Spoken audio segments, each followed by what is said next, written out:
Assalamualaikum warahmatullahi wabarakatuh. Selamat pagi, selamat siang, atau selamat malam kepada adik-adik mahasiswa yang menyaksikan perkuliahan ini, dan juga kepada Bapak Ibu, rekan-rekan sejawat, para akademisi, dan juga teman-teman semuanya yang tertarik dengan materi perkuliahan Introduction to Information Retrieval atau Temu Kembali Informasi. Saya ucapkan selamat datang di channel saya, Sagustian Learning Channel. Mudah-mudahan apa yang akan saya sampaikan ini dapat bermanfaat bagi kita semuanya. Dan pada pertemuan kali ini kita akan membahas mengenai word frequency atau frekuensi dari kata-kata. Ini akan sangat berguna sekali di dalam penerapan information retrieval system atau sistem temu kembali informasi.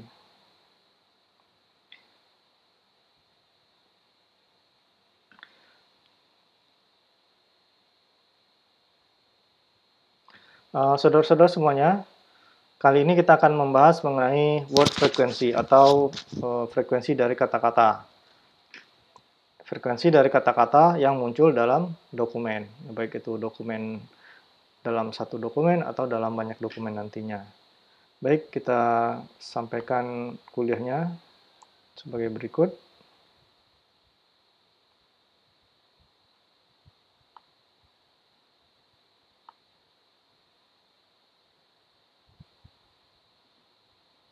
Oke. Seperti biasa, buku yang saya referensikan untuk mengikuti perkuliahan ini adalah Introduction to Information Retrieval oleh Christopher Manning, Paul Rogovan, dan Heinrich Schultz dari Cambridge University Press.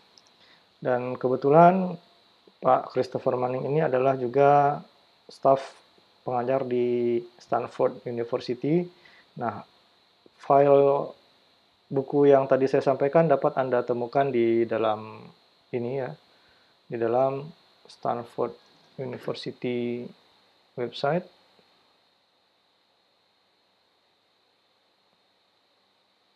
Dalam Stanford University website ini ya. Silakan Anda akses ke sini untuk membaca bukunya secara free. Ya, juga bisa di-download ke komputer juga.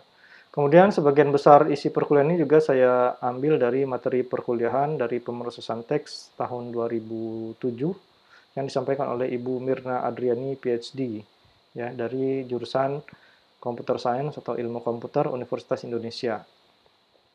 Dan juga dari jurnal conference paper dalam bidang yang relevan. Oke, kita akan membahas mengenai frekuensi kata. Frekuensi kata adalah salah satu besaran statistik yang dapat diekstrak dari teks. Ya, karena kita akan membahas dalam kuliah ini tentang teks. Jadi teks itu terdiri dari susunan kata-kata yang membentuk kalimat-kalimat dan akhirnya membentuk paragraf sampai kepada dokumen lengkap atau artikel yang terdiri dari beberapa atau banyak paragraf. Sehingga sebagai satuan terkecil, kita dapat menggunakan kata-kata untuk fitur-fitur nanti yang akan kita gunakan dalam sistem information retrieval.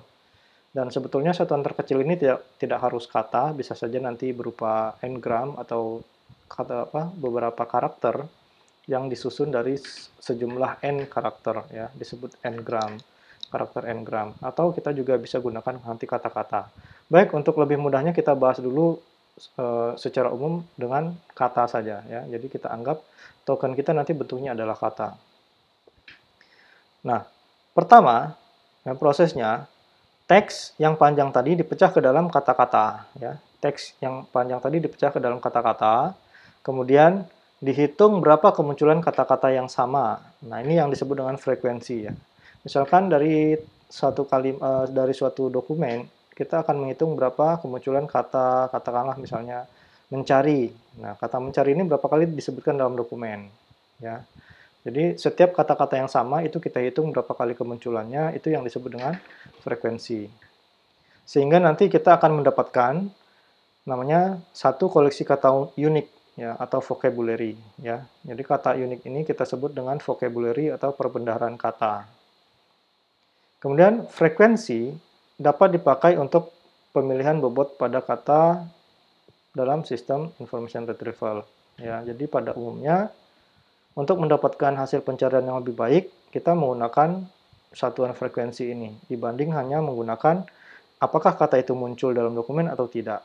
Ya, jadi dibanding menggunakan boolean atribut seperti tadi atau muncul diberi flag atau tanda 1 dan tidak muncul diberi flag 0, maka menggunakan frekuensi itu akan lebih baik.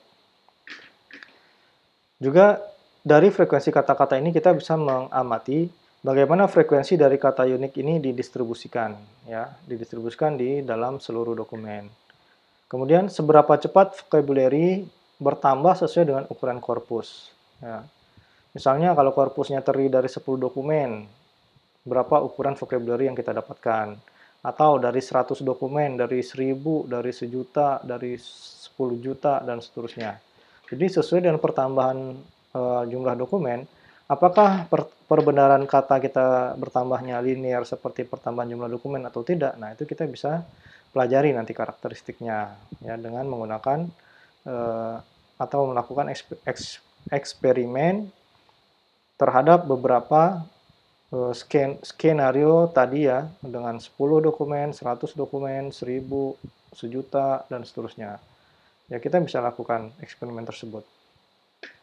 Nah, hal ini ya itu dapat mempengaruhi unjuk kerja sistem ya. Bagaimana besarnya ukuran dokumen kita atau ukuran banyaknya jumlah dokumen di dalam korpus itu akan sangat berpengaruh kepada bagaimana unjuk kerja sistem nantinya.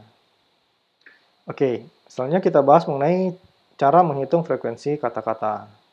Pertama, kita lakukan tokenisasi ya atau pecah teks menjadi kata dengan delimiter, spasi, dan tanda baca.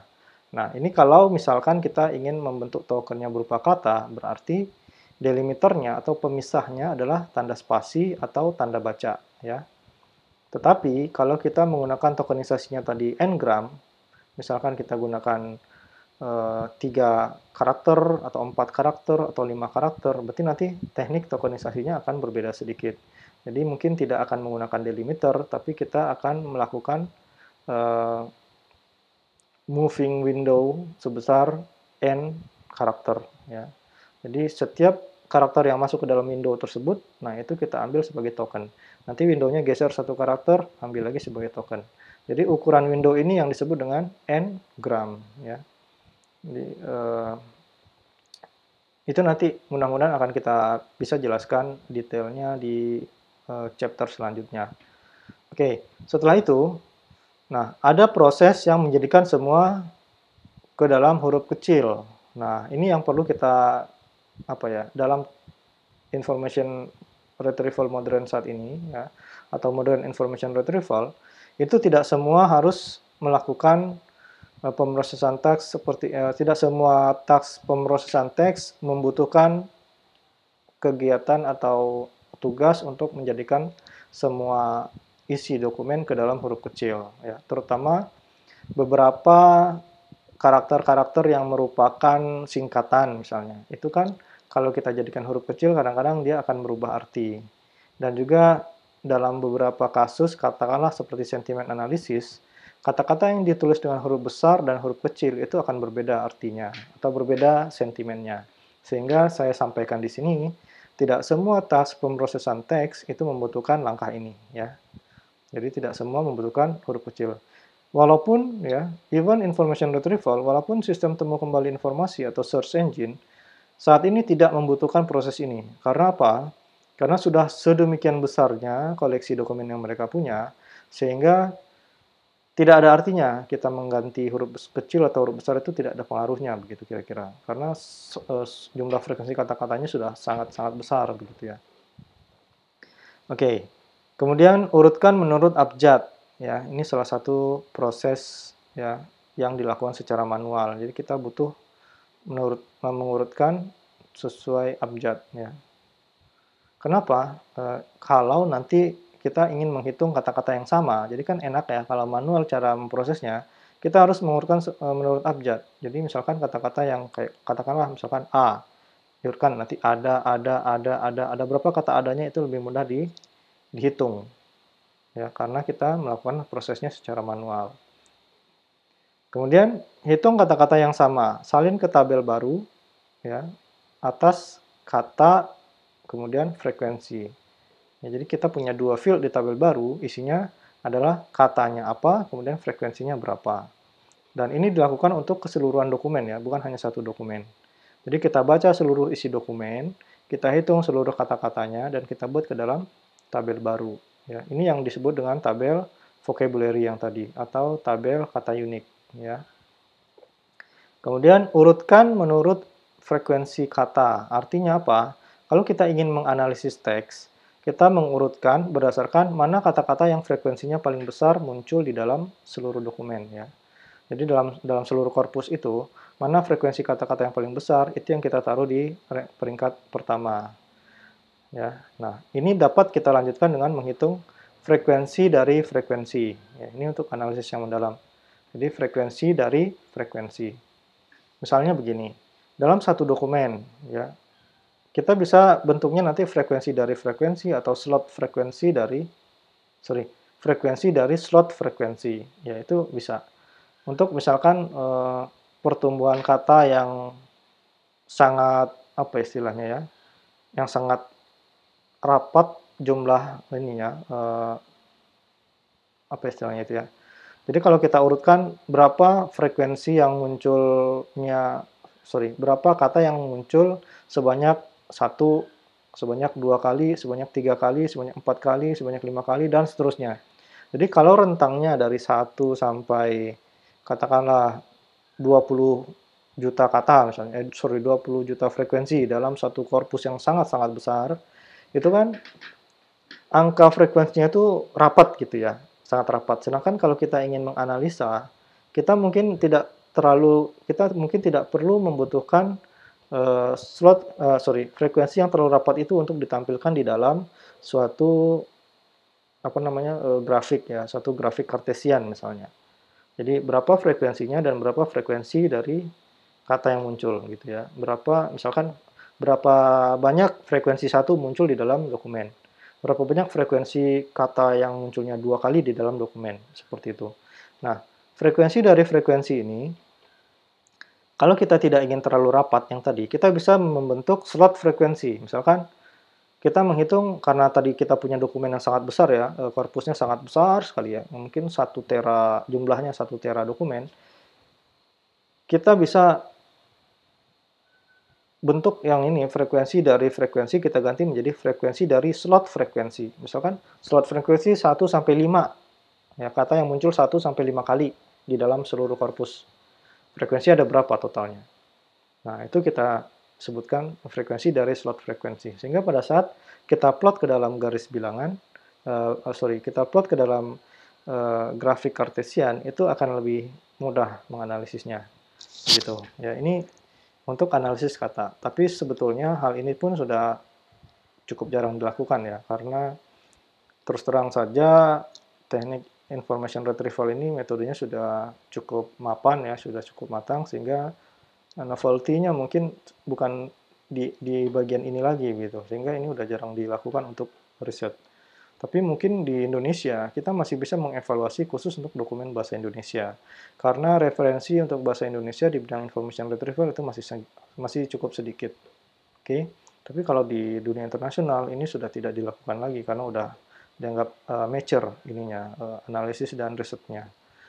Baik, kita lanjutkan ke materi selanjutnya. Nah, ini ada contoh teks ya. Ini saya ambil dari suatu artikel di website resmi pemerintah ya. Contoh teks ini adalah Jakarta masih menjadi wilayah dengan sebaran pasien sembuh terbanyak, yakni 1.162 dan seterusnya ya, sampai kepada yang terakhir ya. Setelah ada penambahan sebanyak 15 orang. Wah, ternyata ini saya copy paste ya.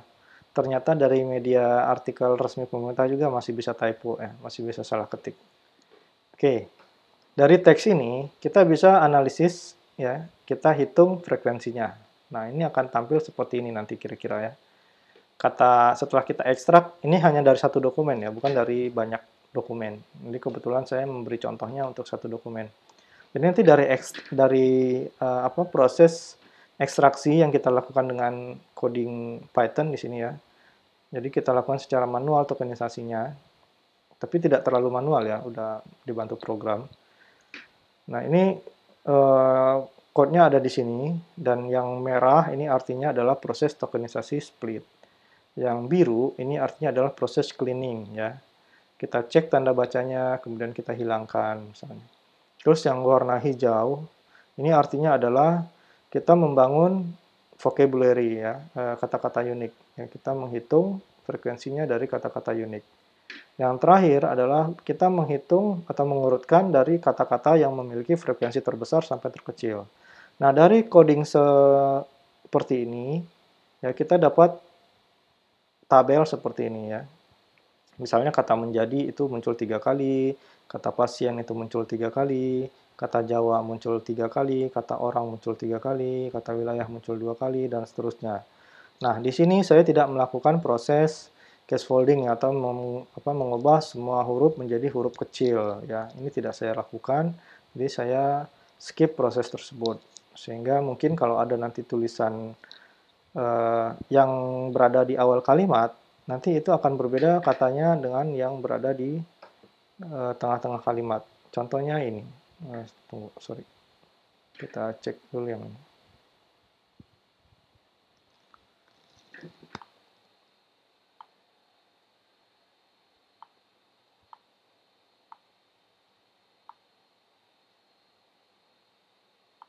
Nah, ini ya. Misalkan nih, kata di sini. Di huruf besar ini akan berbeda dengan kata di huruf kecil yang ada di dalam sini. Kita cari, ada nggak ya? Di yang hurufnya kecil.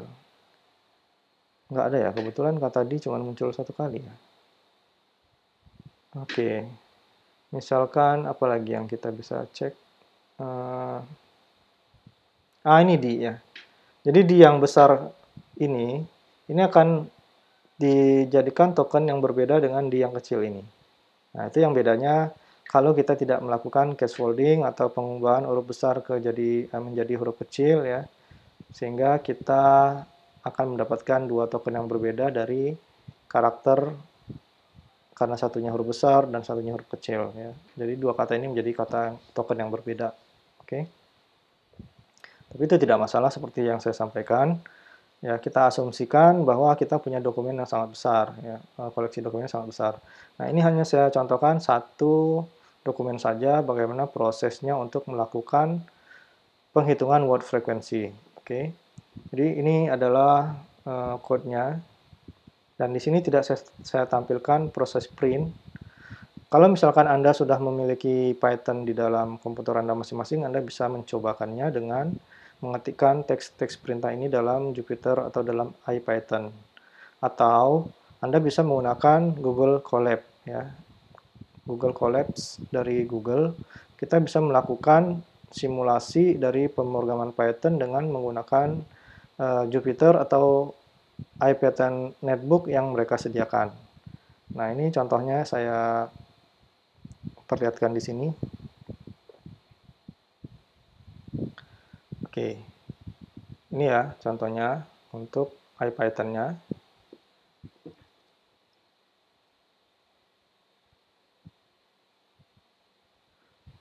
Nah, coba diperhatikan kalau misalkan di IPython, kita pada saat mengcopy teks itu kan sangat panjang ya ke kanan. Itu window-nya akan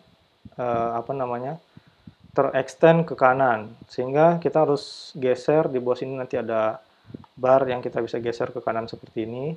Nah, kalau misalkan Anda ingin menjadikan dia tampil ke bawah tanpa harus menggeser-geser Windows ke kanan, Anda bisa memberikan tanda backslash di ujung layar, ya, di ujung batas layar, di margin kanannya silahkan ditambahkan tanda backslash, kemudian enter. Nanti dia akan pindah ke bawah. Karena kalau tanpa backslash seperti ini, dia akan dianggap 2 baris yang berbeda. Jadi satu baris ini dianggap satu code, ya, satu baris code, dan yang sisanya itu adalah baris code yang lain.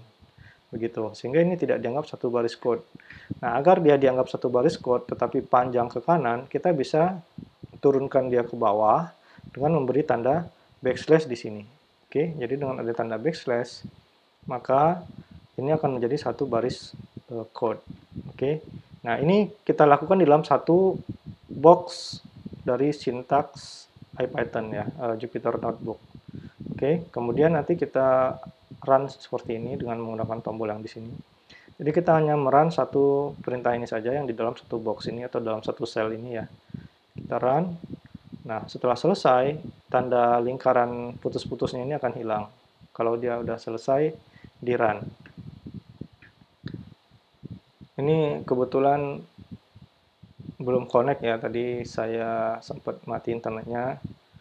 Jadi ini kebetulan belum connect. Nah, ini udah connect. Jadi kalau sudah connect munculnya seperti ini.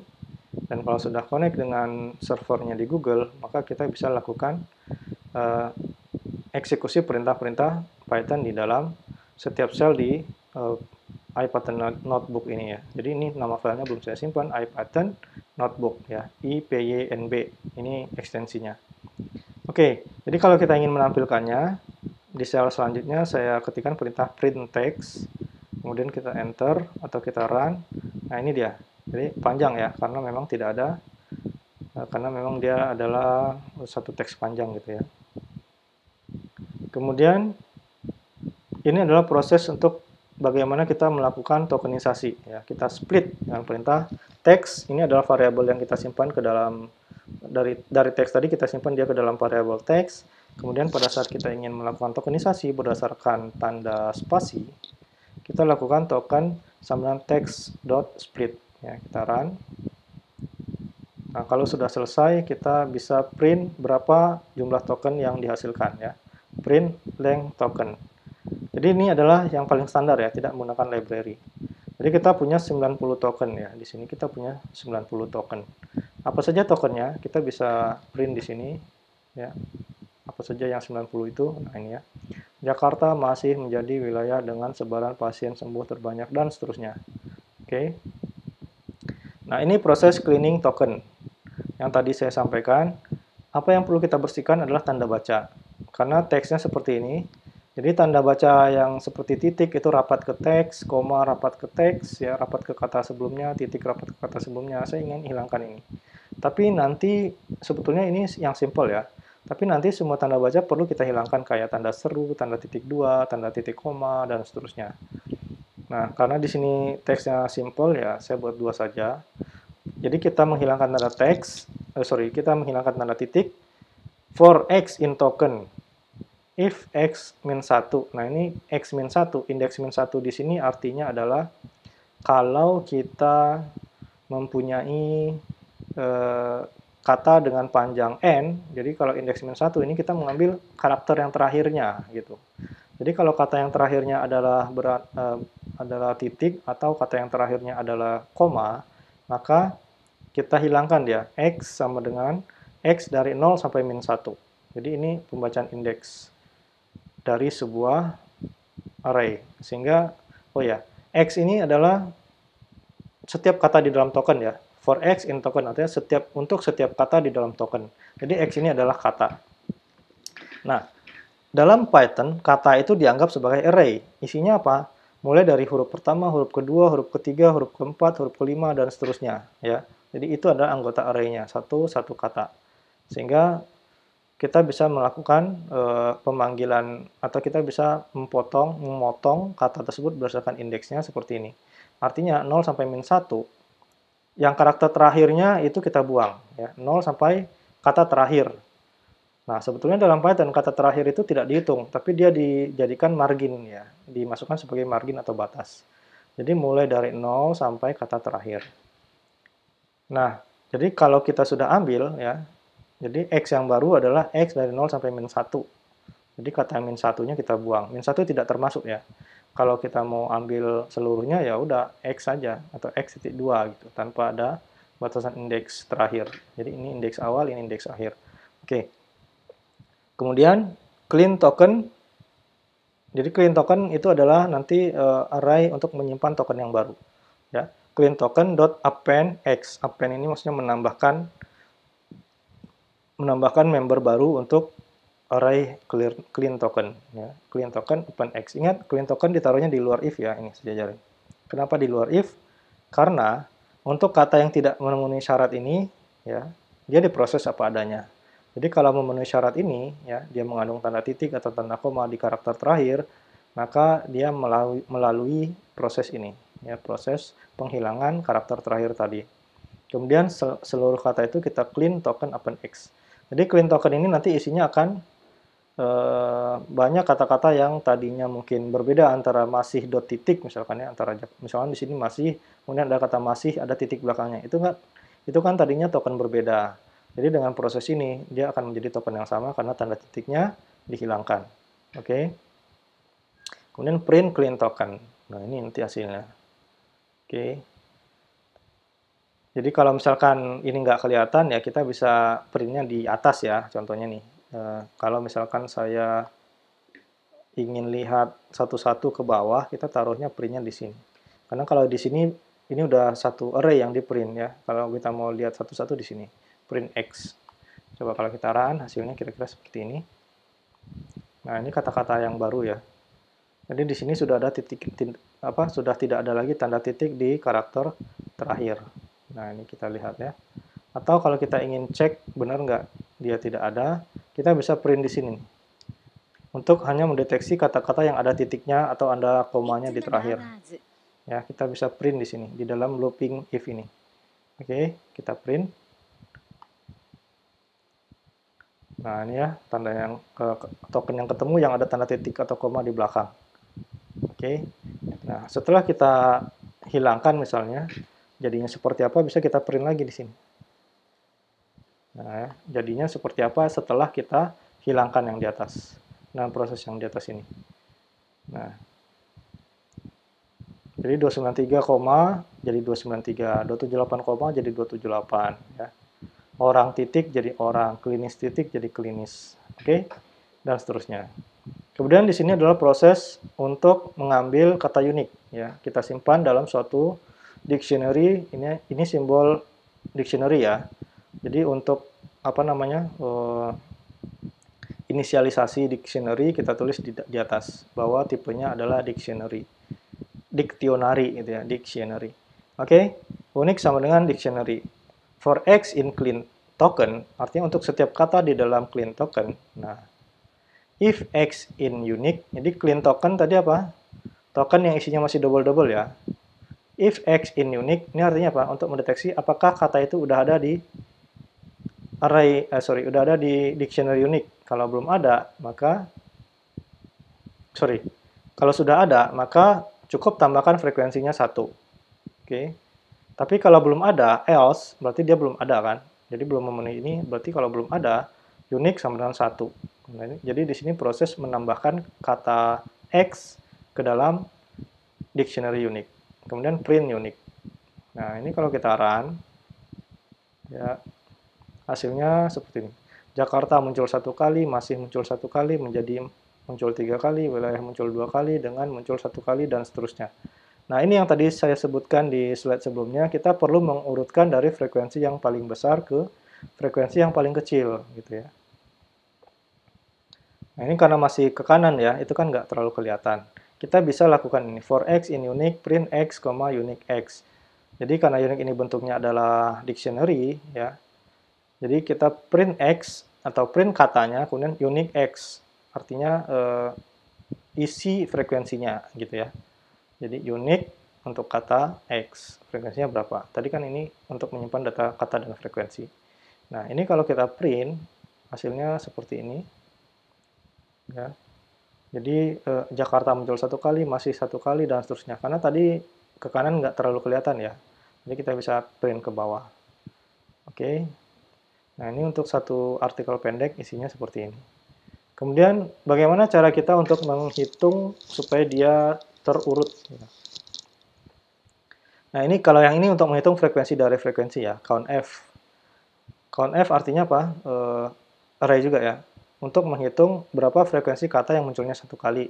Berapa banyaknya kata yang munculnya 2 kali. Berapa banyaknya kata yang munculnya 3 kali. Nah, itu yang dimaksud dengan frequency of frekuensi yang kita sebutkan di slide sebelumnya. Nah, ini caranya. Count F sama dengan array. Untuk X di dalam unique, ya, if unique X in count F, nah ini unique X. Kalau tadi kan if X in unique ya, jadi ada perbedaan sedikit di sini. For X in unique, nah for X in clean token ya. Kalau di sini for X in unique. Oke, terus if unique x in conf, jadi kalau frekuensinya sudah masuk di dalam conf, maka conf dari frekuensinya yang tadi plus sama dengan 1 atau ditambahkan 1. Else conf dari berapa frekuensi di kata unique x sama dengan 1. Jadi untuk menambahkan indeks. Nah, nanti kalau kita punya data yang banyak, ya tadi kalau apalagi kita punya ukuran korpus yang sangat-sangat besar, maka di sini 1, 2, 3, 4, 5, dan seterusnya itu mungkin akan banyak sekali isinya. Nah, di sini karena kita cuma punya 3 frekuensi, yaitu frekuensi yang jumlahnya 1, frekuensi yang jumlahnya 2, dan frekuensi yang jumlahnya 3, makanya di sini hanya muncul 3. Ya. Nih, ini kan ada 1, terus yang 2 ada berapa, itu yang akan kita hitung ya. Yang 3 ada berapa kata, nah itu yang kita hitung di sini. Jadi frekuensi of frekuensi. Frekuensi dari frekuensi 1 jumlahnya 56. Frekuensi dari frekuensi 3 jumlahnya 4. Frekuensi dari frekuensi 2 jumlahnya 11. Begitu. Oke. Nah, ini nanti kita bisa plot juga. Ya, kalau kita punya banyak data, itu kita bisa plot. Ada berapa sih sebenarnya kata-kata yang jumlahnya 1? Ternyata itu banyak banget gitu ya. Ada berapa sih kata-kata yang frekuensinya 3000 misalnya. Mungkin munculnya cuma 2 atau 3 buah kata gitu ya. Kalau kita punya kata yang banyak sekali atau punya dokumen yang sangat besar ukurannya, jumlahnya. Oke, kemudian yang ini. Ini saya terangkan sama dengan code yang ada di slide ya. Jadi ini yang di slide itu saya copy dari sini sebetulnya. Nah, ini saya terangkan prosesnya step by step untuk Anda supaya bisa mengikuti codingnya. Oke. Sekarang vocab sama dengan kosong. Jadi di sini kita membangun vocabulary untuk kata-kata yang sudah di-sort berdasarkan dari yang frekuensi paling besar ke yang paling kecil. Di sini unique sort, sorted, nah ini. Jadi mengurutkan itu hanya dengan perintah ini ya. Sorted, ini nama array-nya unique, key-nya unique.get, jadi kita ambil berdasarkan key ya. Key-nya unique.get, jadi kita ambil dari yang bukan sort berdasarkan kata yang sebelah kiri, tapi dari frekuensinya. Kemudian reverse sama dengan true. Reverse sama dengan true ini artinya kebalikannya. Jadi kalau reverse-nya true, artinya diurutkan dari frekuensi yang paling besar. Kemudian for x in unique sort, nah vocab.append x, unique x. Ingat tadi x isinya kata, unique x isinya frekuensinya. Oke, kemudian ya kita print. Jadi sebetulnya ada 3 ini saja perintahnya. 1, 2, 3 gitu ya. Print ini hanya untuk menampilkan. Nah, coba amati di sini ada print ya. Ini gunanya apa? Untuk kita melakukan debugging untuk mengetahui apa output perintah-perintah dari setiap sintaks yang kita ketikkan. Nah, ini kalau kita running ya. Nah, di sini sudah terurut. Menjadi ada 3, pasien ada 3, Jawa ada 3, orang ada 3, wilayah ada 2, sembuh ada 2, dan seterusnya. Oke. Nah, kalau misalkan saya mau print di sini ya, biar ke bawah bentuknya. Nah, ini ya. Menjadi ada 3, pasien ada 3, Jawa ada 3, orang ada 3, wilayah ada 2, dan seterusnya. Ya, ini dalam bentuk belum disimpan ke dalam array. Ya, atau ke dalam dictionary. Sedangkan yang di sini udah kita simpan ke dalam array. Ya, di sini saya simpan dalam bentuk array ya, perhatikan ini. Jadi ini bentuknya array, bukan dictionary. Jadi array itu bisa berbentuk multidimensi seperti ini. Ya, nanti isinya setiap member di dalam array vocab ini isinya nanti array lagi. Ya, array lagi dengan 2 member. Ya, sehingga ukuran array kita menjadi array multidimensi. Untuk lebih detail mengenai array multidimensi, silakan simak video saya di tutorial belajar Python juga di dalam playlist ini ya. Coba lihat di sana di atas ini kali ya. Nah, ada card di atas, coba klik saja di sana. Coba perhatikan, simak video saya di atas. Mungkin saya tidak hafal nomornya, saya taruh playlistnya saja kali ya. Oke. Ya, ini ke bawah ini udah dengan menggunakan yang agak otomatis menggunakan library ya. Kalau yang tadi manual. Ingat kita tidak ada melakukan import apa-apa di dalam coding ya, hanya manual saja. Jadi kalau misalkan Anda perhatikan dengan menggunakan coding yang manual tadi, ya, kita bisa menghasilkan code yang tidak terlalu panjang ya. Nah, ini perhatikan di sini bahwa code kita tidak terlalu panjang. Kalau kita hitung, ya hanya segini untuk dapat menghasilkan eh, data kata dengan frekuensinya yang sudah diurutkan dari yang muncul terbanyak ya. Jadi dengan code yang cukup pendek kita bisa menyelesaikan problem ini. Baik, kita lanjutkan. Nah, ini kalau kita menggunakan standar library. Jadi saya tidak jelaskan lagi step by step-nya di IPython, silakan nanti Anda explore sendiri. Ini list komennya ya. Lakukan seperti tadi. Anda dapat mengambil atau melakukan satu warna ini ya dengan dalam satu sel perintah, kemudian di print nanti untuk melihat ininya, debuggingnya ya. Oke, yang di atas ini masih sama ya. Jakarta masih ini dokumen kita simpan ke dalam variable text, kemudian kita lakukan tokenisasi, kemudian nah di sini ini mulai ada penggunaan library di Python, tapi ini masih library standar sebenarnya, standar library di Python. Import RE ini adalah regex ya, regular expression ya, R regular, E expression, regex kita biasa sebut. Oke, kemudian tokens clean kasih inisialisasi array, kemudian for x in token if array match. Nah, di sini kenapa dengan array kita jadi lebih mudah? Anda bandingkan dengan coding sebelumnya, untuk mencari token yang ada tanda bacanya tadi kan kita harus manual cari yang titik, yang koma, yang dan seterusnya. Jadi pakai if kan agak banyak ya. Nah, dengan array match kita cukup seperti ini ya. If regular expression match ya, dot match, tandanya kita kasih dalam kurung siku seperti ini, tanda titik, tanda koma, tanda tanya, tanda garis miring, tanda seru, tanda titik, titik koma, dan seterusnya. Jadi apa saja Anda inginkan taruh di sini untuk karakter-karakter yang ingin dihilangkan, bisa ditaruh di sini ya. Jadi di mana dia posisinya? Di x-1. Nah ini ya. Kenapa saya tulis x-1? Jadi hanya mencari karakter ini kalau dia nempel di akhir kata. Jadi kalau dia ada di tengah kata, itu nggak dihilangkan. Kalau di tengah kata berarti x-nya kita tidak kasih indeks seperti ini. Koma x gitu saja ya. Jadi kalau kita kasih koma x, berarti dia mencari di keseluruhan kata. Sehingga nanti kalau ada tanda baca yang ada di tengah-tengah, contoh, ada kata 1,32 gitu ya, atau 2,45 gitu kan, persen misalnya. Nanti komanya itu akan terpisah, 2 jadi token sendiri, komanya hilang, 45%-nya jadi token sendiri. Itu akan merubah kata. Sehingga saya tidak hilangkan tanda baca yang berada di tengah. Jadi saya hanya hilangkan tanda baca yang berada di akhir. Begitu. Kemudian di sini sama ya, x sama dengan x dari 0 sampai -1. Terus kita tambahkan di di dalam array-nya token clean dot append x. Oke.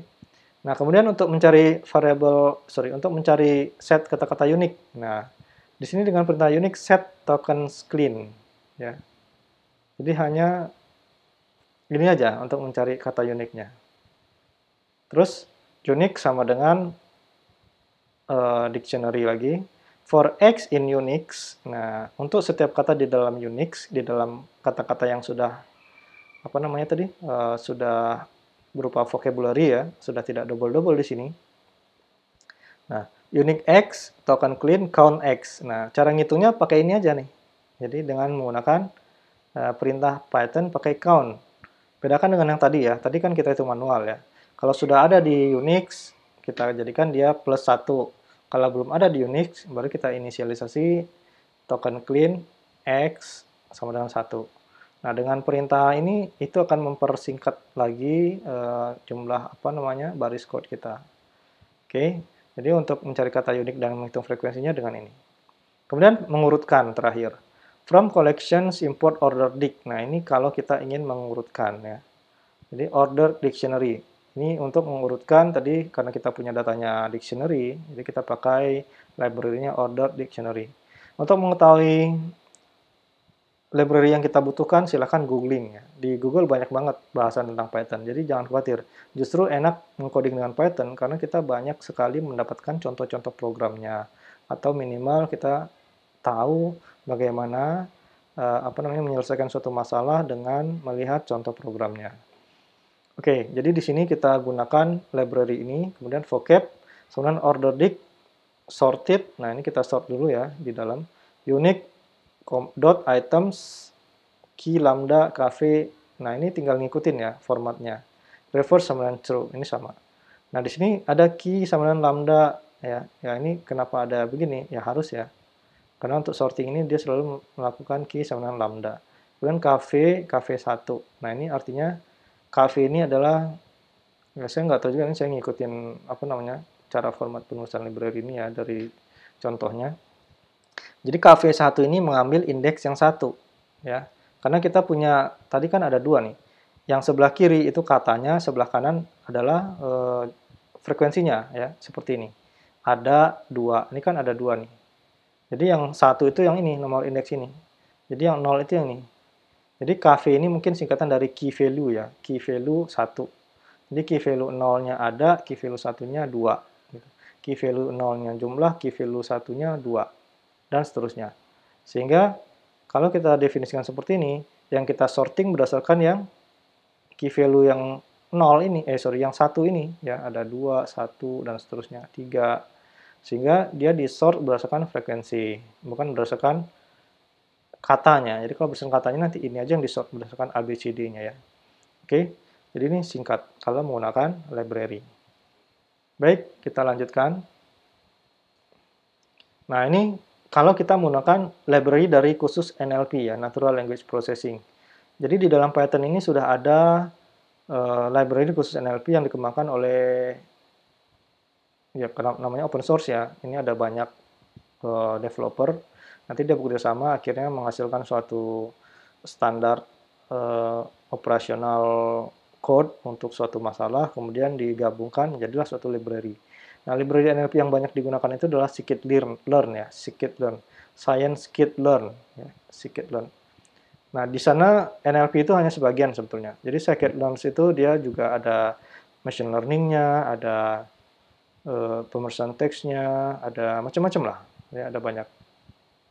Oke, jadi silakan nanti Anda browsing library scikit-learn dan ini bagus untuk diinstal di dalam Python kita. Tapi kalau kita menggunakan Google Colabs, kita tinggal lakukan saja di dalam codingnya.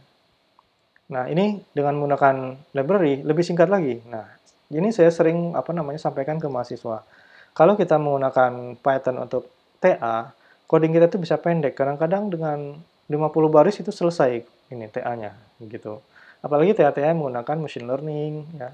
Itu bisa pendek sekali codingannya. Nah, di mana pekerjaannya kalau codingannya pendek? Nah, jadi untuk macam-macam topik itu beda-beda yang bisa dilakukan risetnya. Misalkan kalau kita melakukan machine learning, kita fokus ke dalam feature extraction-nya misalnya, atau ke feature engineering-nya, atau ke dalam tune parameternya, dan seterusnya. Jadi, eksperimennya yang diperbanyak untuk menghasilkan suatu metode machine learning dengan akurasi yang paling tinggi. Nah, ya, kalau misalkan Anda masih bingung bagaimana penelitian itu atau bagaimana riset itu, silakan simak videonya Pak Romi Satriawahono ya. Kalau nggak salah saya judul videonya 1 jam membahas tentang riset apa saya lupa ya.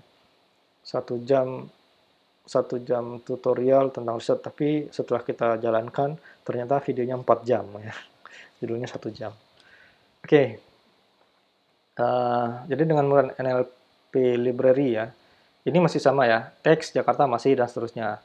Nah, di sini tokenisasinya kita nggak lagi menggunakan split ya, karena kita bisa menggunakan yang dari NLTK tadi ya, yang dari scikit-learn.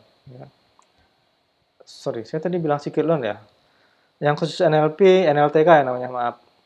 NLTK, Natural Language Toolkit. Ya, saya salah, lupa. Saya sangat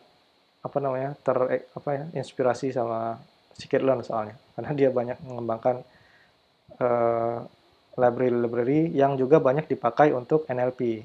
Contohnya kalau kita menggunakan scikit-learn, kita bisa melakukan analisis akurasi, kita bisa menghitung confusion matrix, kita bisa menghitung precision recall, dan seterusnya. Begitu. Oke, jadi yang untuk spesifik NLP-nya adalah NLTK ya. Import NLTK, NLTK.download, pang. Nah, ini untuk apa namanya? Mendownload teknik ininya ya. Punctuation mungkin kayaknya ya. Teknik untuk tokenisasi, jadi kita perlu mendownload list untuk punctuation-nya mungkin ya. Silahkan dibaca lagi referensinya. Kemudian tokens sama dengan nltk.word tokenize. Nah, ini ya perintahnya, word tokenize text ya. Jadi word tokenize ini bagian dari library NLTK. Kemudian unique NLTK ini nama library saja, nama variabel saja ya. Saya simpan karena tadi codingannya dalam satu halaman Python, sehingga biar tidak bercampur ya variabelnya, makanya saya kasih nama yang berbeda. Jadi kalau kita mau print satu-satu nanti bisa dibandingkan gitu. Oke, NLTK fragdist. Nah ini ya, untuk melihat frekuensi distributionnya kita menggunakan library nltk.fragdist. Kemudian tokens ini dari variabel ini, artinya berisi token-token yang sudah kita tokenize dengan menggunakan NLTK. Nah, bedanya apa tokenize dengan NLTK? Bedanya adalah dengan kita melakukan download punctuation ini, tanda punctuation atau tanda baca itu juga dianggap satu token nantinya, walaupun dia nanti rapat kepada karakter. Ya. Kemudian vocab sama unique nltk.mostcommon. Nah, ini ya perintahnya. Oke, ini adalah dalam NLTK juga kita pilih most common, artinya yang dari yang apa namanya yang sering ya. Common itu kan artinya yang sering, yang selalu ya. Most common dari yang sering. Nah, ini kita proses mengurutkan kata uniknya. Oke, nah ini ya warna-warnanya sudah saya tuliskan di sini.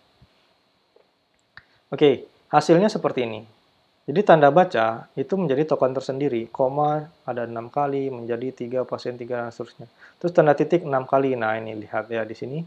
Kenapa tanda titik jadi 6 kali? Karena ada angka-angka yang tadinya ada desimal ya, karena titik dianggap token, jadi dia berpisah menjadi beberapa token gitu ya. Nah, oleh karena itu, tapi sebetulnya angka nggak terlalu berpengaruh ya. Karena angka memang kadang-kadang tidak dibutuhkan untuk jadi token. Ya. Jarang orang mencari angka. Kita mencari kata-kata biasanya dengan menggunakan search engine. Kan? Siapa yang menggunakan search engine mencari angka 100 gitu? Jarang kan ya? Angka 5 gitu. Untuk apa gitu kan? Nah, karena itu ya sebenarnya nggak masalah sih angka tertokenisasi, nggak masalah. Oke? Karena memang dia jarang juga dipakai. Lanjut. Frekuensi dari frekuensi. Nah, ini tadi udah kita bahas ya di dalam Python code ya. Nih, ini hasilnya ini. Udah kita bahas tadi dalam Python code. Conf sama dengan dan seterusnya. Nah, kita bahas pengertiannya lagi. Kita ulang, refresh. Frekuensi dari frekuensi tujuannya adalah mengurutkan frekuensi kata menjadi data distribusi frekuensi yang unik. Nah, ini yang data distribusi tadi ya. Distribusi frekuensi 1 ada berapa, frekuensi 3 ada berapa, frekuensi 2 ada berapa, dan seterusnya. Ini kan tidak berurut ya. Untuk menampilkan dalam grafik nanti ini bisa kita urutkan. Kita sort seperti tadi caranya dengan menggunakan lambda key value tadi dan seterusnya. Oke.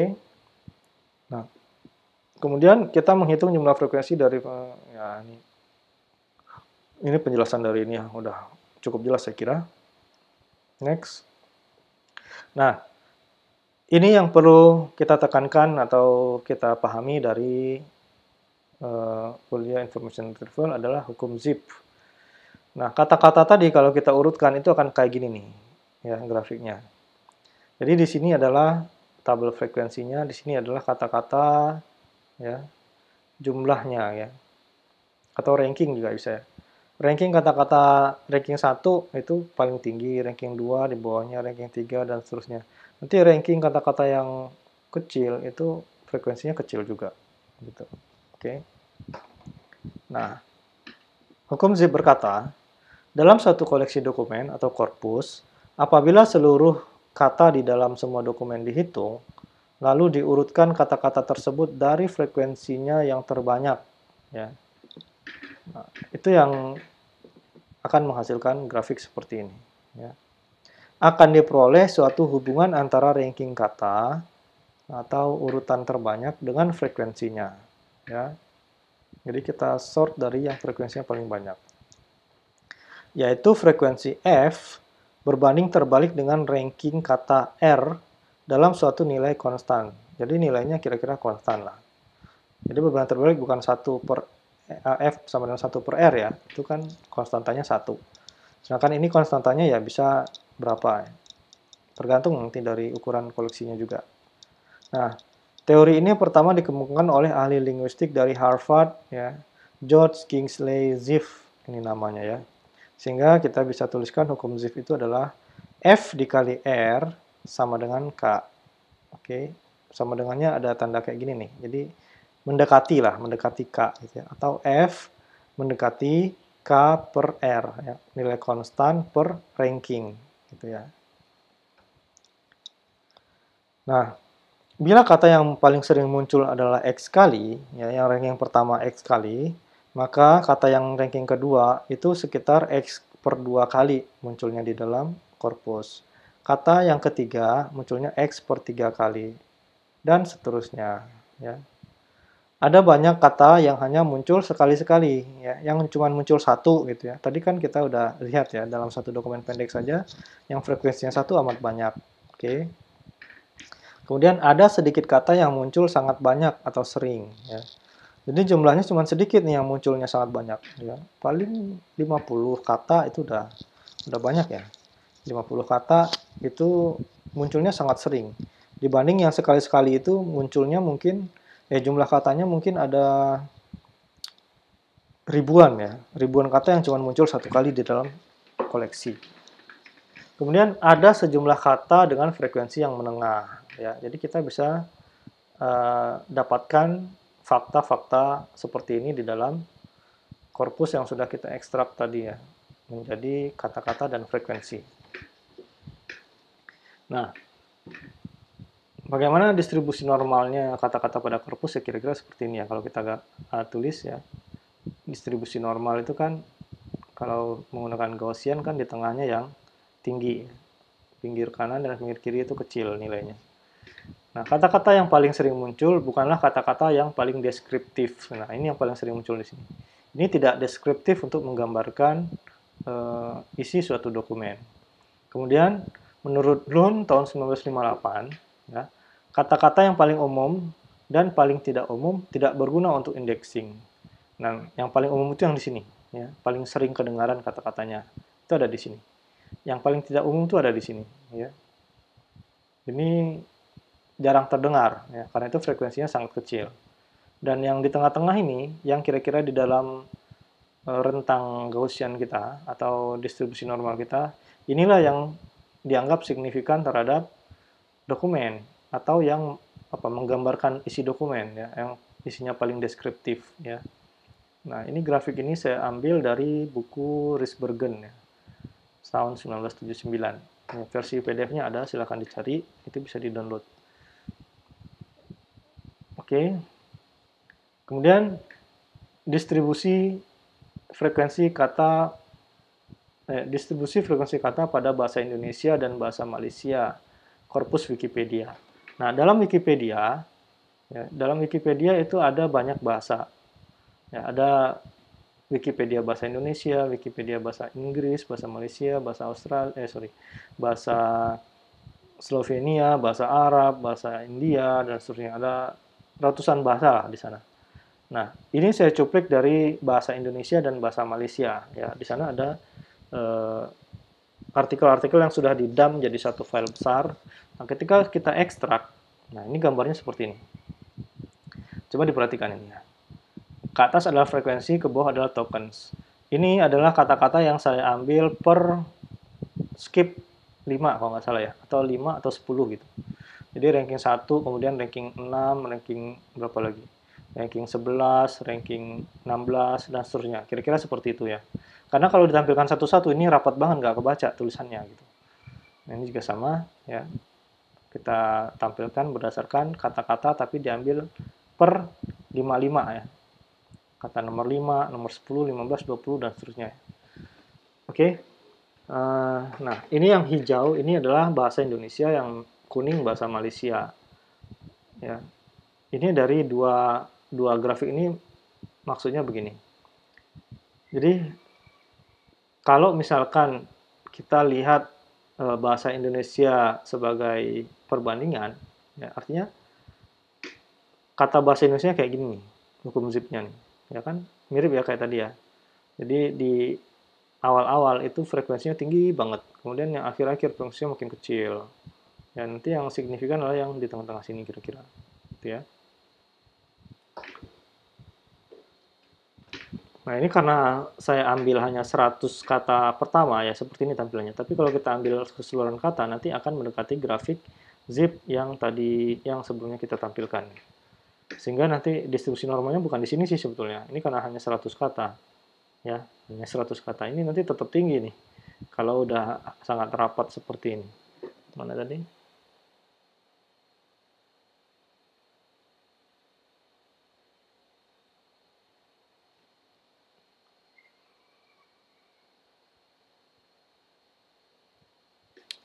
Mana ya?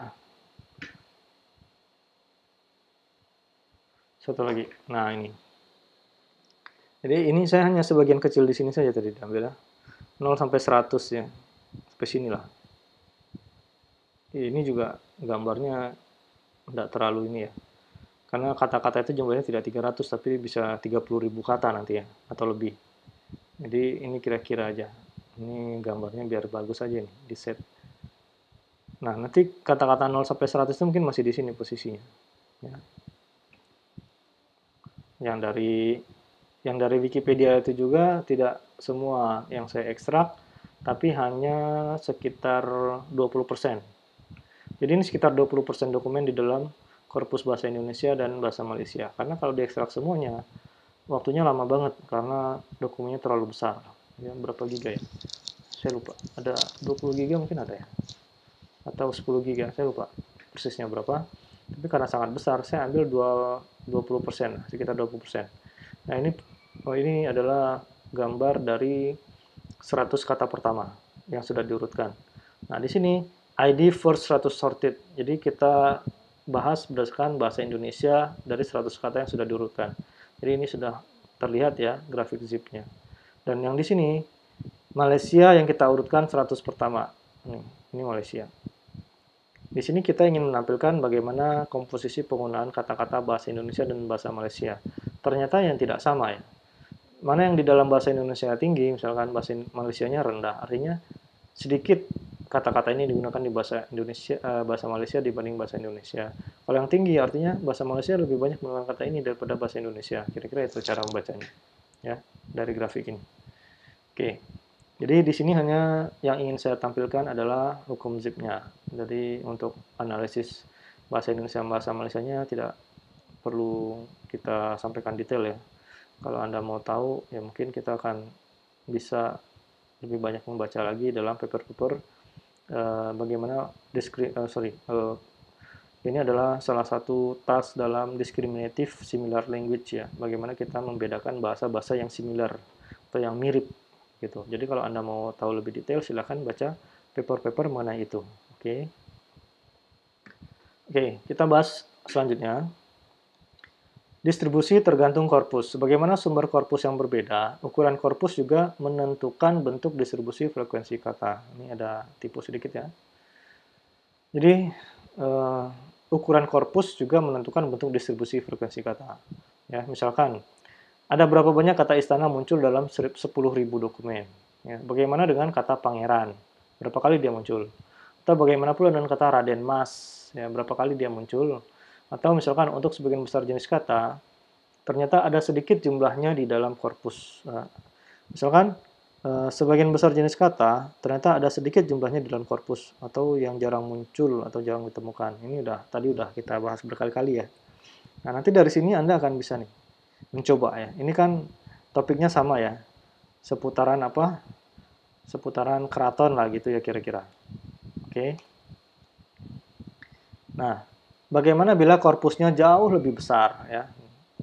Kalau korpusnya jauh lebih besar, apa yang terjadi?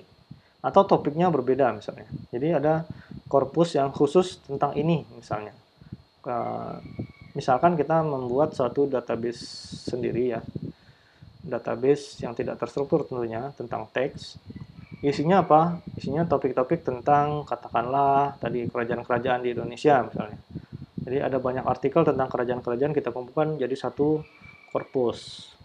Nah, itu tentu akan berbeda analisis kata-katanya dibanding kalau kita mengumpulkan korpusnya secara general atau misalnya artikel surat kabar dari tahun 2010 sampai 2020 misalnya.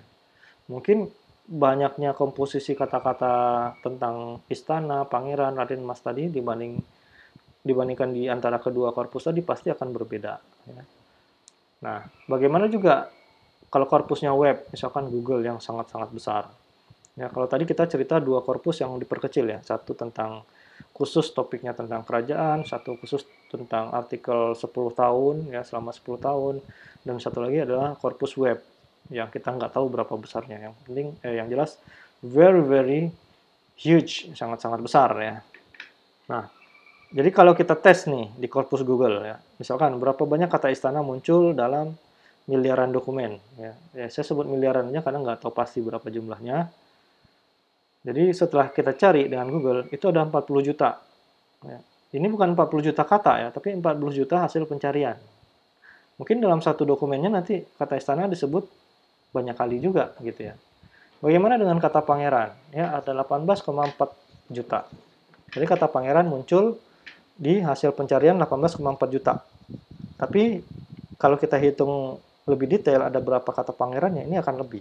Karena dalam satu artikel mungkin kata pangeran disebut beberapa kali. Oke, paham ya maksud saya? Dan bagaimana pula dengan Raden Mas? Raden Mas hanya 788.000 dokumen. Ini hasil pencariannya. Oke.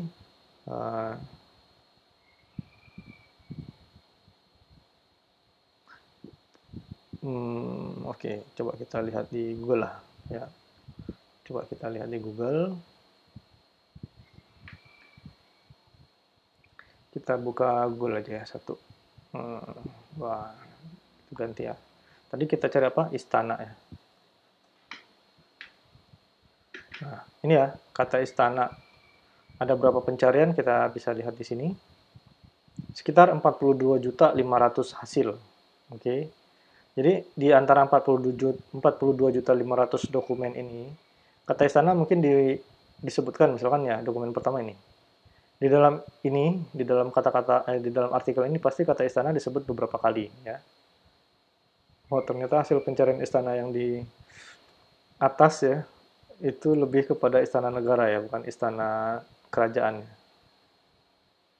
Oke. Terus Wikipedia di atas istana kerajaan, istana negara masih. Ya, ternyata istana kerajaan tenggelam ya. Tandanya apa? Sejarah itu tidak terlalu banyak dibaca orang, sehingga hasil pencariannya di bawah. Oke, kemudian kata apa tadi? Pangeran ya. Pangeran. Kita lihat kata pangeran itu muncul di 19,8 juta. Ya, hasil pencarian. Nah, ini ya, contoh satu kata ini. Satu artikel ini. Pangeran di judul ada, kemudian pangeran di teks ada. Nanti kalau kita buka teksnya lebih komplit, lebih lengkap, mesti kata pangeran ini akan banyak lagi disebutkan, gitu ya. Jadi yang saya sampaikan angka di atas tadi dalam slide itu adalah hasil pencarian, bukan jumlah kata yang ada di indeks. Oke. Terakhir adalah Raden Mas. Nah, Raden Mas ini karena saya inginnya satu token, saya kasih tanda hasil pencarian dikutip di Google harus dikasih tanda kutip supaya dia dianggap satu kesatuan. Nah, ini ya Raden Mas, ya Raden Mas. Jumlahnya adalah 858.000. Ya, sekitar 850 ribuan. Ini udah nambah lagi nih. Berarti dari saya membuat slide sampai hari ini itu ada penambahan artikel yang menggunakan kata Raden Mas. Oke. Bisa dipahami ya?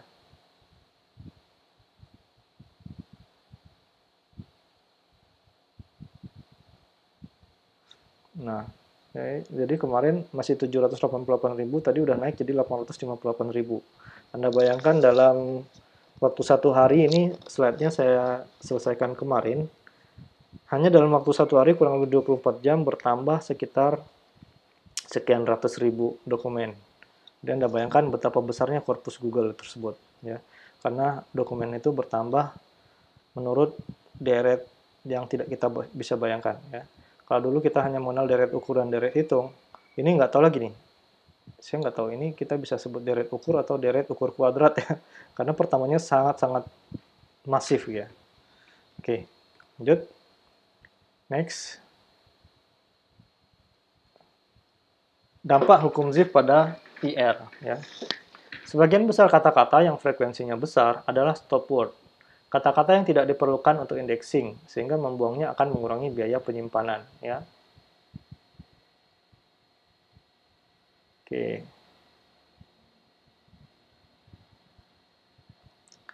Jadi, dengan adanya hukum Zipf ini ya, kita bisa melakukan kita bisa melakukan penghematan biaya penyimpanan karena ini adalah cost ya. Jadi Anda jangan menganggap bahwa komputer itu free ya, karena setiap operasi itu ada cost-nya. Kalau kita hitung ya minimal cost berapa hard disk kepakai, berapa memori yang terpakai, berapa listrik yang terpakai gitu. Nah, apabila kata-kata yang frekuensinya besar tadi, yang kita sebut stop word, itu kita buang dari indexing, itu akan menghemat space dan juga menghemat proses ya. Sedikit porsi kata stop word tersebut dari jumlah total kata unik ya. Jadi kalau kita hitung stop word itu jumlahnya sedikit ya porsinya. Misalkan kata unik kita tadi ada berapa? Katakanlah 20.000. Mungkin stop word itu hanya 100 kata di ranking pertama saja, ya. Ranking 1 sampai 100. Itu yang perlu kita buang. Ya, jadi kita cek lagi ke dalam hukum Zipf, ranking 1 sampai 100 ternyata kata-kata yang paling sering muncul. Nah, kita bisa cek ke dokumen bahasa Indonesia yang tadi ya. Saya tampilkan yang analisis ini ya. Nah, kita perhatikan ini. Ini yang bahasa Indonesia. Ya, ada kata yang, dengan, tidak, juga, karena. Nah, ini dari ranking 1 sampai 100, ya kan? 100 kata yang pertama kan. Kita lihat kata-kata yang ada di sini adalah yang memang tidak ada spesifik-spesifiknya gitu ya. Mereka atau adalah orang, kita harus mengatakan tim, belum, pemain, jika, yang masih umum lah. Tidak terlalu menggambarkan isi dokumen. Bandingkan dengan kata-kata Malaysia, 100 ranking pertamanya, yang ini tidak mereka bagi, daripada, oleh, terlalu, dan seterusnya. Ya. Negeri, bahawa, menteri, merupakan rakyat, hanya, bukan, secara, ya masih umum lah. Mungkin kata menteri dan rakyat yang agak ini ya, spesifik sedikit. Tapi ini juga masih tidak terlalu menggambarkan isi dokumen. Karena kalau kita cek sekilas. Kalau di bahasa Indonesia mungkin yang beda itu adalah pemain dan apalagi negara ya. Pemain, negara, daerah. Mungkin itu agak spesifik. Oke. Jadi kalau 100 ini dihilangkan, itu kayaknya tidak akan berpengaruh apa-apa terhadap sistem IR. Oke. Kemudian ada banyak kata-kata yang memiliki frekuensi sangat kecil, sehingga membuangnya juga akan mengurangi biaya penyimpanan indeks. Contohnya tadi yang dokumen yang kita ekstrak. Berapa banyak frekuensi satu yang ada di dalam vocabulary kita. Nah, itu kalau kita hilangkan, itu tidak akan mempengaruhi kepada sistem IR yang kita buat. Gitu ya. Sehingga kata-kata frekuensi menengah adalah yang paling deskriptif. Ya. Kata-kata dengan frekuensi sangat kecil atau muncul sekali, satu kali, atau dua kali juga, atau tiga kali juga bahkan, itu dapat menghasilkan sparsity yang besar bila dipertahankan dan mengacaukan kerja algoritma. Apa yang dimaksud dengan sparsity? Nah, dalam suatu sistem IR, biasanya kalau kita bekerja dengan back of word ya, back of word task dari kata-kata gitu. Jadi setiap kata-kata itu kita simpan dalam bentuk vektor kata ya. Jadi setiap dokumen nanti akan diwakili vektor bentuknya ya. Yang isinya adalah kata-kata. Misalkan vektornya ada katakanlah dimensi kata-kata kita dalam dalam sistem ada 20.000 kata atau vocabulary. Nah, vektor setiap dokumen itu diwakili oleh dimensi 1 kali 20.000 ya. Nanti isinya apa? 1 itu kata pada indeks nomor 1, 2 indeks nomor 2, 3 indeks nomor 3, dan seterusnya sampai indeks nomor 20.000. Nah, mana kata-kata yang muncul dalam dokumen, itu dikasih flag. Misalkan, kalau dia muncul atau tidak dengan 1 atau 0, atau kalau kita mau pakai term frekuensi, kita masukkan frekuensinya, ya, atau mau kita simpan dalam bentuk TF-IDF juga bisa. Jadi nanti isi vektornya nanti TF-IDF gitu ya. Nah, itu akan banyak, sparsity-nya itu akan makin besar gitu ya. Atau member atau anggota dari vektor tadi yang isinya 0 itu akan menjadi sangat besar. Kalau tadi ukuran dimensi vektor kita 20.000 kita masukkan semua, begitu. Jadi untuk sistem IR, daripada kita masukkan semua 20.000 kata ini ke dalam vektor, mending yang 100 ranking pertama kita buang dulu. Kemudian dari 20.000 ini, katakanlah 5.000 terakhir itu mungkin frekuensinya cuma 1. Ya. Sorry, 5.000 terakhir kata, ya, ranking terakhir sampai 5.000, itu kalau kita mundur ya, ranking 20.000, 199999, 1998 sampai 5.000 ke belakang gitu ya. Itu mungkin frekuensinya masih 1 atau mungkin ada yang 2, ada yang 3 gitu.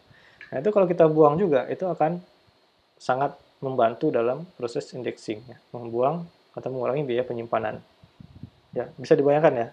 Jadi sparsity-nya atau yang nilainya 0000 itu akan banyak banget di bagian indeks dari vektor yang 5.000 ke atas itu. Dari 20.000 sampai 5.000 mundur ke belakang.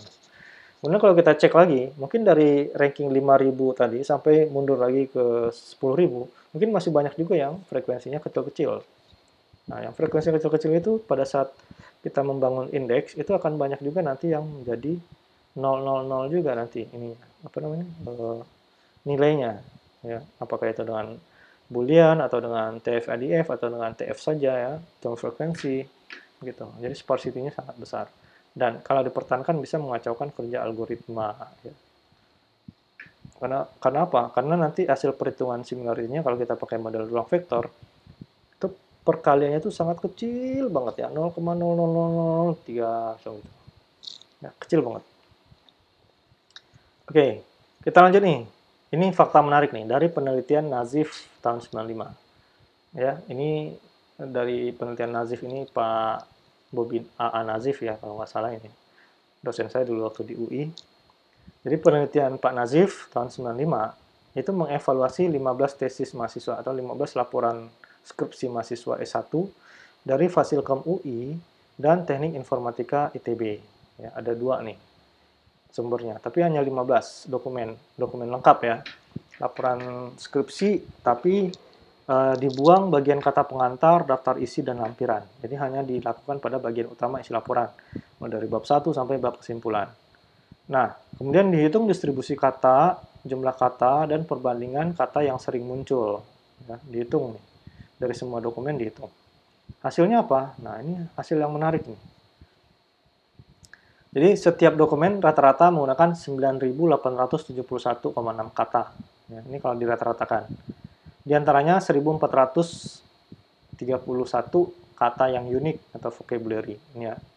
Jadi kita list nih, ada dokumen, kemudian ada jumlah kata untuk tiap dokumen, ada tadi dokumennya ada 1 sampai 15 ya, ada 15 skripsi. Kemudian jenis katanya, ya. Kalau jumlah kata adalah jumlah total seluruh kata di dalam masing-masing dokumen. Kalau jenis kata adalah vocabulary-nya atau kata-kata unik, ya. Kemudian rata-rata jenis kata, ya. Rata-rata kata per jenis. Jadi kata dibagi jenis. Nah, ini rata-rata ya. Oke. Kemudian rata-rata total keseluruhan dari semua skripsi adalah sekitar 9.000. Jadi jumlah vocabulary-nya sekitar 1.400. Kata dibagi jenis rata-rata 6,69. Gitu ya. Terus rata-rata, setiap kata, ini kalau kita ambil rata-rata, digunakan 16 kali. Contoh, kata mencari misalkan. Di dalam setiap skripsi itu kata mencari rata-rata dipakai 16 kali misalnya. Ya karena kita hitung rata-rata ya, tapi aslinya nggak segitu. Pasti beda-beda. Oke. Baik, kita lanjutkan. Vocabulary dari korpus. Ya, 50% jenis kata yang muncul hanya digunakan 1 kali. Ya. Sorry, 50% jenis kata yang digunakan hanya muncul 1 kali. Ya. Jadi setengahnya ternyata. Tadi saya bahas apa? 0 sampai 20.000 kata vocabulary kita. Sampai 10.000 tadi ya. mungkin sampai 10.000 hanya 3 atau 4 kali tadi saya sebutkan ya. Nah, ini ternyata faktanya sampai 50% itu hanya 1 kali, begitu ya. Jadi ternyata ini lebih parah lagi nih, sampai setengahnya hanya 1 kali. Terus perbedaan frekuensi kata sangat besar sesuai dengan urutannya. Ya, perbedaan frekuensi kata sangat besar sesuai dengan urutannya. Jadi kalau kita buat urutan kayak ini, perbedaan frekuensinya sangat besar. Ya, ada yang ranking satunya 5.700, ranking 2-nya 3.200, ranking 3 3.000 dan seterusnya. Ya, jadi untuk 20 kata pertama itu perbedaannya ya sangat besar ya, lumayan besar. Terus kata yang tergolong stop word muncul di semua dokumen, sedangkan kata yang frekuensinya menengah menjadi penanda pada topik tersebut ya. Ya, ini dari 20 kata aja udah kita lihat ya. Ini semuanya kata-kata yang tidak deskriptif atau tidak berarti atau tidak berfungsi. Kalau kita pakai untuk indeks dalam sistem IR. Jadi kita bisa buang. Lanjut. Nah, ini perbandingan kata-kata yang sering muncul ya. Dari doc 1, doc 6, doc 8, doc 10, doc 14 ini acak aja diambil ya.